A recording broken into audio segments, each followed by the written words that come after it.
sometimes it's this connecting part first that is what makes all the difference.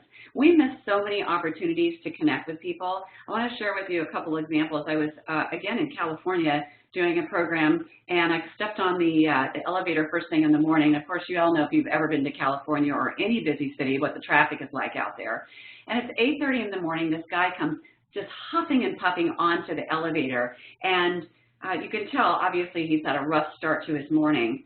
And as a way of just turning to him, because I look for opportunities to connect all the time. And again, I think elevators are just a great place to do it because, you know, we're all smashed up against each other. And I turned to him and I just said, wow, tough day, huh? A tough start to your day. And he goes, oh, yeah, oh my gosh.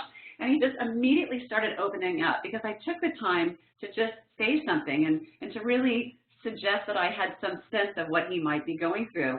And he says, oh, because I had this meeting this morning at 8 o'clock and I missed it. I have a 15-minute commute that took me over an hour today. He's like, oh, I'm so frustrated.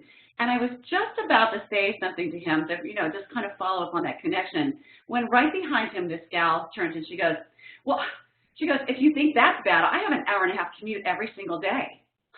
And I was like, what did she just do? She just jumped in there and stole that moment from us and also stole the thing. What did she do? She made it about herself, right? And then she had the gall to follow that up with, well, you know, you should have taken the 405. So now not only is she making it about herself, now she's in there and she's trying to fix it, right? And tell him how he should have done it differently, which is the last thing in the world that guy needed at that very moment. I actually pulled one of my biggest bonehead moves ever doing exactly the same thing to a friend of mine one time who was on his way flying home. We were having dinner together that night, and he calls me from the airport in a huff, and he is just furious. He's so frustrated. He said, I'm going to be late. And I said, okay, are you okay? He's like, I can't even talk about it right now. So I said, you know, just call me when you get here. I mean, when you're on your way, it's okay. Just get here safe and get here when you can.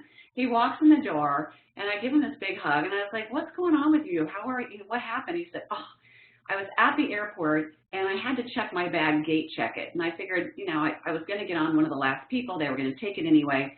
I get home, they've lost my bag, and my keys to my car were in my bag. Oh, so now he can't even drive himself home and let the airport get it to him later, so he has to wait for it to come in on the next flight, which is where they found it. And in the most bonehead move, I said, oh my gosh, you should never put your keys in your suitcase. And I was like, oh, what a stupid thing to say. The thing he needed from me the most at that moment was just to really say, oh my gosh, it's so horrible when that happens. I'm so sorry that happened to you. That's so frustrating. I hate it when things like that happen.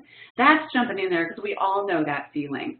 So you get the sense of how powerful and how potent that is and why this is important. And for you, it's not just about connecting. It's also about connecting so that you can respond, right? So that you can respond effectively, that you can help make something happen for these people. You've got to listen, you've got to gather information, and you've got to sometimes help these people on very short timelines and under very sometimes stressful situations.